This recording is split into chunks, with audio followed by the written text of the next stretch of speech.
It's time for this week's episode of Brandon Sports Talk, featuring in-depth interviews from those who are trending in the world of athletics.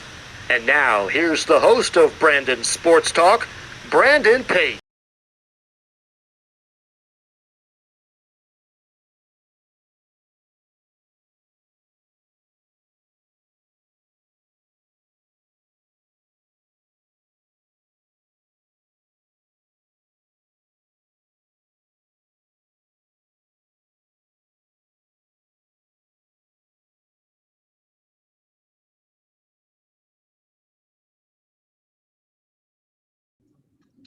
Welcome back to Brandon Sports Talk. In today's episode, I have the privilege to interview the Notre Dame assistant women's soccer coach, Lauren Sinacola. How are you doing today? I'm doing well. How you doing? I'm doing good. Can you talk Good. about how you got started in coaching? Yeah. Sorry, it's a little windy here, so if you hear wind in the background, it's good old South Bend. But I got into coaching early on. I played soccer at Michigan State, and I unfortunately picked up injury my senior year of college. And the coaching staff at Michigan State offered to have me stay on after my senior year and be a volunteer coach while I tried to train and get back and possibly have a career playing soccer instead of coaching, but didn't really work out. But got into coaching because I got injured basically at Michigan State and fell in love with it right away. Got involved with club coaching early on in a local club in East Lansing, Michigan, and yeah, just really got into it right after college and fell in love with it and haven't stopped since. Can you talk about your 2 seasons at Western Michigan as the head coach? Yeah, I was lucky enough to be at Western 3 years prior before I started as the head coach. So I was the assistant for 3 years, actually underneath my current boss now here at Notre Dame, Nate. But the 2 years I was a head coach, I learned a lot. I grew a lot. I got to implement a few different things that I wanted to try. It was a great experience. I learned more about who I was as a coach. I learned more about things I want to continue doing, things I should change, things I should stop doing. But it was a really cool experience. I learned a lot being an assistant there, and then the transition from assistant to head. You know, a lot of people talk about it like, is it challenging? Is it different? How did the girls take it? They took the transition really well. I had a great assistant underneath me for 2 years, and he helped me kind of continue doing the vision I had for Western. And the team was great. The administration was great. They were all very welcoming to me as the head coach. And it was a lot of fun. I really enjoyed it. And it was a great place to really start, or get my first experience as a head coach in the college game. Can you talk about your playing career at Michigan State? Yeah, I loved it. It was amazing. I grew up playing soccer in Michigan. I thought it was funny. I always told everyone I'm going to live outside of Michigan, and then I made it to South Bend, which is 15 minutes south of Michigan. So I accomplished that goal. No, I loved it. The coaches that are at Michigan State now, they actually coached me when I was a player there, and I can genuinely say I wouldn't be the person I am today if it weren't for going to Michigan State and playing under those coaches. And I picked up some injuries along my playing career, but it was a great experience. I met lifelong friends. I played in the Big Ten, which is extremely challenging conference, and yeah, I grew as a person and grew as a player, and I have a lot to thank. I thank Michigan State a lot for who I am today. Can you talk about coming back and, of course, coaching at Michigan State? Yeah, yeah. It was going from a senior, graduating, and then coaching the girls I played with was a unique experience. But yeah, and then being able to learn under the coaches that you played for was also really unique, and it was really really special. I learned so much, and they gave me. I worked with the goalkeeper coach Stacy, so I learned how to work with goalkeepers, which I've never done in my entire life. So kudos to goalkeepers and all that they do. So I learned a lot of different neat and unique things there, spending a lot of time with the goalkeepers. And then I got to do extra things with players that wanted to come out early, that wanted to stay after, players that maybe didn't travel. Sometimes I would work with them. And then I just got to kind of see the ins and outs of what a life in college coaching is really like. You see it from a player's point of view. And a question I even get now is like, what do you do after the season? You're like, well, I find more of you. I recruit. I study the game. I learn. But I really did learn a lot going from a player at Michigan State to being a volunteer coach and now a coach, spending time in the office and what it takes to be a successful college coach and to really guide a group of young women in those valuable years. I think that's why I truly fell in love with coaching is, like I said earlier, I don't think I'd be the individual I am today if it weren't for my coaches at Michigan State. I think your college years are years where you learn so much about yourself. You're away from your family, but now you're with this different family, which is your team. And I think I learned so much from them that I was now in the position that I could do that for others and do that for players in the same time frame, and something I fell in love with. And again, having that time at Michigan State really allowed me to fall in love with coaching, and I greatly appreciate that. That's wonderful. Can you talk about your time at Olivet College? At Olivet? Yeah, so Olivet is, again, in Michigan. So it's like 30 minutes away from Michigan State. So I was still kind of living in Lansing and traveling to Olivet. And I loved it. I think it was an experience where I got out of my comfort zone at Michigan State. I mean, I spent 6 years at Michigan State as a player and a coach. So it was time for me to kind of spread my wings. And so I went 30 minutes away. But it was great. Hans Morgan was the coach there at the time, and he took a chance on me, someone that really didn't have experience officially.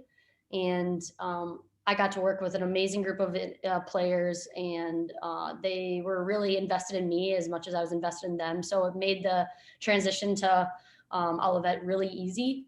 And it was great. I think it was so different going from Michigan State, the large school it was, going to a small D3 school, Olivet, learning how to recruit there, learning the type of players to look for, the type of people to look for, just so different and out of my range that it really allowed me to grow, which I really appreciated. Can you talk about your time coaching at the Midwest United? Yeah, FC. Yeah, at Midwest United, it's one of the prominent clubs in Michigan, and I think it was great. I mean, them along with TNT Dynamite is who I really started coaching with club-wise to kind of give me a feel for what coaching was as well when I started in the college game. And Midwest, they're competitive. There was a lot of good coaches there that I could even learn from, being a college coach and working with club. And the club world is a different game. It really is. And you deal with, I don't want to say deal with, but you spend a lot of time working with parents along with the players. And I had, coaches that worked at Midwest really guide me in how I can communicate with parents and how I can kind of balance that along with coaching in the college game, because I did Midwest United while I was the assistant at Western Michigan. So being able to balance club coaching with college coaching and the differences. And it also, when I was at Midwest, I was the assistant at Western, like I said, so kind of scratched that itch of like what I can be as like a head coach. Like I got to try my own ideas. They kind of are guinea pigs for me. So sorry, girls. I hope you don't mind that you're my guinea pigs. But it was a great experience. I mean, that's a great club, great coaches I learned from. And I enjoyed my club coaching experience with them. What was your time like at TNT Dynamite? TNT, similar to Midwest, you get to work with club coaches that have so much experience that you, like, if you want to be a sponge, like you can learn so much, especially club coaches that have been doing it for a long time. And TNT, they're still coaches there that I talk to regularly, that I invited to my wedding. And, Dan Jury, Vern, the DeLongs, they're just people that, the people that were there that I learned from, they truly invest in growing a family. And they really taught me what it was like to really, truly invest in these young players that want to grow, that may not see their future in soccer, but like you can help them kind of get there. And they showed me what a true family is like in the club world. And I loved that. And I learned a lot. When I was at TNT, I was I don't want to say in charge, but I was the head coach of a B team. I know you don't really say B team anymore, but it was the second team. And I was with them for 2 years, I think, 2 or 3 years. And it was such a great feeling to get players. And I worked with Dan Jury, was the head coach of the A team, or the first team in our younger age group, and to get players from my team to get asked to play up with the first team that next year of tryouts was like the greatest highlight of my club coaching career. And it was so fun. So I'll never forget my time with TNT. It was, I met a lot of special people, and a lot of those girls that I coached, they're now graduating from college, which is really strange to think about. But I stay in touch with them, and then every once in a while I see what they're doing now. And it's just really cool to see. That's amazing that you helped them get on to the next level. Can you talk about your time as the head coach and what you accomplished at Western Michigan? Yeah. It was, like I said earlier, it was a great experience. I had a wonderful team to work with. It's always easy to come out to practice every day when you just have a team full of individuals that you love spending time with. It was really fulfilling, and it was something that you've been there for 5 years total, where the program started to where you get to leave it, especially after getting able to spend time as the head coach there, and the development and the growth that program had under the time, not just because of me, clearly, because of all the other coaches and the players investing in the program. It's a really neat experience. And the time I spent there as the head coach, we didn't win any championships, unfortunately. We made the MAC tournament, had success there, had transfers come in, had players be committed. And I think the biggest accomplishments and the things that I remember is, all the players' accomplishments, the tournament teams they make, the MAC conference teams they make, all of the academic success that they had while I was there. We had a lot of all academic team members. And I think, like, even now, seeing those players that I coached there, not only as the assistant, but even as the head coach, and what they're doing now after college, I think is the biggest accomplishment that any coaches can really have and enjoy, right? So it's seeing these players go on and succeed after college and after when they're done playing soccer. And I think, looking back at Western Michigan, those are the best memories I have, and the biggest successes. Can you talk about what you've accomplished at Notre Dame as the assistant coach?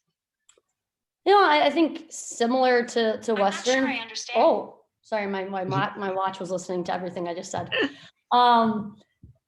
Similar to Western, being here at Notre Dame, we haven't won championships yet, and I think obviously that's a goal of ours. I think it's the 3 seasons now that I've been here, just the growth of the program since I've joined, and Nate's been the head coach, and Dawn's been there as well for a good amount of times, and seeing the growth of the program over the past 3 years has been great to see. I mean, obviously it's an extremely successful program with a lot of history, a lot of traditions and championships, and to come in and try to live up to that standard is challenging, but it's fun every single day. I think similar to Western in the fact that, the all tournament teams or the all conference teams, all the success that the girls get, the players get, those are the accomplishments that I get excited for, because it's all about them in the end, right? It's all about them and what they're doing on the field, off the field, academically. The academic success is great to be a part of, but I think just being able to come out every single day and work with these individuals as players, but also see them succeed as humans off the field is the greatest accomplishment. Can you talk about what the culture is like at Notre Dame and what y'all have built for the culture for the women's soccer program? Yeah, I think it's a really special environment to come into every single day. And, every program out there, everyone talks about culture. Everyone talks about what they want their culture to be. What it's like every day at practice. What are the expectations outside of practice, in the classroom, obviously, in the community. And so every program has their ideals of what they want culture to be like. And I think, the growth over the past 3 years is we're just lucky to have extremely special individuals in our team. They take care of business academically. they're very active in the community, and they're very competitive and hardworking on the field. And I think, those are things that you want, especially in an extremely competitive environment in the ACC. So I think we're just blessed to have extremely competitive, selfless, committed players. And I think that's our culture. Is we're going to compete every day. And these players are very committed to it, and they're just great people off the field. And it's just great to be with every day. Can you talk about your coaching experience, of course, and the difference between the ACC, Big Ten, and of course the Midwest that you coached in? Yeah, so Western was part of the MAC conference, a competitive conference. You call it a mid-major conference, but it's extremely competitive. I think I don't want to say the reach may be smaller, but depending on the school, like you usually tend to stay a little regionally when you're recruiting. Don't get me wrong, you definitely can reach out. I think being a Michigan-born individual, and also the coach I used to work with as the head, Nate, and then my assistant as well, we were all Michigan-born kids. So, and we played soccer. So it was very, I don't say easy, but it was convenient for us to stay local when we were to recruit. And there's good soccer players in the Midwest. So, we could be successful doing that. And then you go to Big Ten. I'll be honest, I wasn't really a part of the recruiting process when I was the coach there, or volunteer coach there. I got to witness a lot, which was great. They're great recruiters there. They recruited me, so I hope they did a good job. But again, Big Ten is extremely competitive. I mean, great soccer players all over the place, academics. You have big schools to recruit for. I think each school has their own little quirks anywhere around the country. So I think just recruiting to what the strengths are for that school and getting the right fit and the right kid. But I did learn a lot about the recruiting relationships when I was at Michigan State and watching, Tom, Tammy, and Stacy. Tammy's one of the best. She's the associate head coach there. She recruited me, and I fell in love with her and the school. So I learned a lot about what the relationship building process could be like in recruiting through just kind of being able to watch that and be a part of it a little bit. And then you come to a place like Notre Dame and the ACC, and I guess one of the most competitive conferences in the country. I think that's easy to see. And you just have to find the right fit. And I think that's something that is really interesting coming from a Western Michigan to a Notre Dame. The reach is drastically different because we have the ability to do so, and the history and tradition of Notre Dame. So it's getting out there and meeting the club coaches and spending time investing in what was out of my norm at Western Michigan, and being a Michigan born and raised individual. So the reach is drastically different. And that's the biggest thing, is just how we are able to really connect with players, not only all over the country, but all over the world. And that's a really neat thing. And it's fun to recruit here. It's exciting, but I think recruiting in general is a fun and exciting thing, because you're finding people that want to come play for your university and want to come represent what you're trying to build. And when you can have that mix of a team, a coach, and a player coming in that are bought into it, I think it's only a recipe for success. Can you talk about the recruitment process at Notre Dame and what that is like? I mean, you would have asked me this maybe a year ago, it'd be very different than right now, right? With COVID. To yesterday, it got announced that the dead period is extending until April 15th, I believe. So it's been very different for almost a year now with the coronavirus striking. So we're still, it's kind of, I don't want to say up in the air, but things are changing, because for D1, we can't go out and recruit. We can watch things virtually, which is, we just had our first event last weekend watching games virtually. So that was interesting. Compared to D2 or D3 or NAIA, I think they're still able to go out in person and watch. Unfortunately, I think it's something where you think of any school, you want to get these kids to come on campus to fall in love with the university and fall in love with campus. And unfortunately, D1 schools can't do that right now either.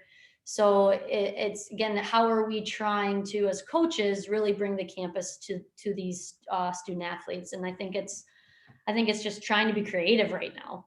It's trying to be like, how can we bring the strengths of our university to these kids so they understand what it is potentially like to be a student athlete at your university? I think everyone's in the very, very same boat right now, because I think if you can bring kids to a certain place in the country or bring kids to your campus, like you can get a point up in their book for recruiting, but right now you just can't do that stuff. So it's being much more creative in what we're doing. But again, I in the end, and I don't want to like steer away from your question, but it's unfortunate that this is all happening for a number of reasons, not just when it comes to recruiting and sports and things like that. Like there are worse things going on in the world, but I do feel for these kids right now because they're missing out on a recruiting experience that could help them for the next 4 or 5 years of their life. So I think us as college coaches, we have to find creative ways to make sure they're still getting the best for their future. Can you talk about what the official visit would be like, of course, before Corona? Can I talk about that compliance wise? I'm not sure. It is something where it's I think the biggest thing that you can do for any visit is have these student athletes or the prospects spend time with your current student athletes. And I think that's the best thing you can get from any official visit. And I think that's, I mean, I think most places do it this way is, can you have a kid come onto campus, obviously spend time with the coaching staff, see the university, see all the strengths of a university, whether it is academics like a Notre Dame or the beautiful campus, or every place has their own strength, but they want to get to know the team. And the more time they can spend with those current student athletes, you know, away from the coaches as well, maybe away from parents, where they can ask questions, where players can be honest, where the recruits can be honest, where they can get an actual feel for what that culture is like. So I think coaches can say one thing, but if they can get a feel for it on their own without the coach's influence, I think that's huge. I think it's really important because in the end, on any visit, you want to sell your university, but you don't want to lie about your university. And official visits allow these players, these prospects to see it. So when you talk about an official visit here, it's just letting them see what we're really about and then giving them the time to really figure out what we're all about. And I don't think I'd be the only coach in the country saying that. I think a lot of schools and a lot of universities plan official visits for that. And it's also to get to know them. And it all goes back to the right fit. Are they a right fit for us? Are we a right fit for them? And, you know, I'll be honest, Notre Dame's not the right fit for a lot of people, but that's okay. Because in the end, the right ones will come, and that's when we'll have true success. And that's when they'll feel truly fulfilled and they'll love their experience and not ask, you know, what if I went somewhere else? They're going to be truly happy with their decision here. What advice would you give upcoming high school athletes looking to get into women's soccer? Yeah. I'm assuming at like the college level. Yes, in the college level. Yeah. Honestly, I think it's figuring out what you're really looking for. Like, are you looking for a place just to continue playing because you love the sport? The level isn't really important to you. You just want to go and you want to continue being part of a team and you love the team environment, and soccer is a great plus and you get to continue playing. Or is it a place where, you know what, I want to be the best player I can possibly be and be challenged every single day? Or is it, you know, is academics really important to me? Is academics not important to me? I think really figuring out what you want is really important. And I'd say continue to put yourselves in positions to grow as an athlete and as a soccer player. But I think the most important is really figure out what you want. Continue to play, continue to train. And then depending on what you want, I think it is, you know, do I want to continue kind of going with the flow because I'm not really looking for a really competitive place or a challenging place? Do I need to up my training? Do I need to put myself in a more competitive environment? I think it all depends on what you're looking for, but play, practice, reach out to coaches, put yourself out there, but really learn and figure out what you're looking for. and talk to your club coaches, talk to your high school coaches. They have advice. Go to camps. I know you can't right now, which is unfortunate, but going to camps, like, it does, when you have a smaller list of schools that you're really interested in, being able to go to a camp and work with the coach and possibly work with or be around current student athletes, like, that's huge. You can learn so much in that environment. Again, once you kind of shrink that list, and I know not everyone can afford to go to camp, so I am very well aware of that, but once you shrink that list, being able to invest more time into learning about that program, I think is really important too, because it's a big decision, but I can't tell you enough. Just keep playing, keep practicing, keep putting yourself out there, because someone will find you. There's a place for everybody. That's wonderful advice. What advice would you give upcoming coaches looking to get into college coaching?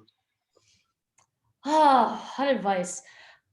I'm trying to think back when I'm not that old. I'm only 32, but I like to think back when I first started. I think finding the right people to learn from, I think, is huge. I was very lucky, not only when I first started, but even, at Western, and I've learned from a lot of great coaches. Even here now at Notre Dame, I'm still learning. And finding those places where you continue to learn is huge. I think if I were to give true advice, you got to be ready to grind. You got to be ready to put in the work for the amount of pay that you're not getting, if that makes sense. And I know that's not accurate for everybody, but if you're truly bought in on being a collegiate coach, you're going to put the amount of work in that, like, you're just not getting paid for, unfortunately, but in the end it will pay off. And if you truly love it, you'll keep wanting to do it. Some people do get burnt out, and that's fine. And I was lucky enough and fortunate enough that I did love it. So I just kept on grinding, and there is opportunities out there that you're going to maybe go be a volunteer for zero to camp payments. And then there's a club team, maybe 40 minutes away or something along those lines, that you can do both, but you got to be willing to do both to get that experience, to then be able to climb the ladder. And it is just, not everybody has to go through it. And if you don't, that's awesome. Great for you. But be prepared to grind it out, and and hopefully don't get burnt out. And you'll learn if you truly love it and if you're truly meant for it. That's wonderful advice. Where can my listeners find you at on social media, along with the women's soccer program at? I think we're all over the place on all the social medias. So you got the Instagram, YouTube. I don't have YouTube, but women's soccer does. I think they're all ND women's soccer, or NDW soccer, I think is the Twitter handle. Me, I'm new at this. I'm not the greatest. My wife is brilliant at all of it. She does it for a living. Hold on. I'm going to look it up right now. I think I'm at Coach Sinacola. I don't know, Brandon, you followed me, didn't you? Let's see here, guys. Don't hold this against me. Yes. Okay. Twitter at Coach Sinacola is my Twitter account. Instagram, it's loading. Instagram, I'm Lauren _Sinacola. So I have two different names. That's probably the wrong way to go about it, right, Brandon? Yeah. Don't hold that against me. Thank you again, Lauren, for your interview, and best of luck at Notre Dame in this upcoming season. Thank you. I had a great time. Thanks for having me. I appreciate it. You're welcome. You can find Brandon Sports Talk on Facebook at Brandon Sports Talk, Instagram at Brandon Sports Talk, Twitter at Talk_Brandon, and you can find me on YouTube at Brandon Sports Talk. Don't forget to like, comment, and subscribe. Thank you again, Lauren, for your interview, and best of luck at Notre Dame in this upcoming season. Thank you, Brandon. Appreciate it. Have a good one. You've been watching Brandon Sports Talk. Please feel free to like, share, and subscribe to Brandon Sports Talk on social media and on YouTube.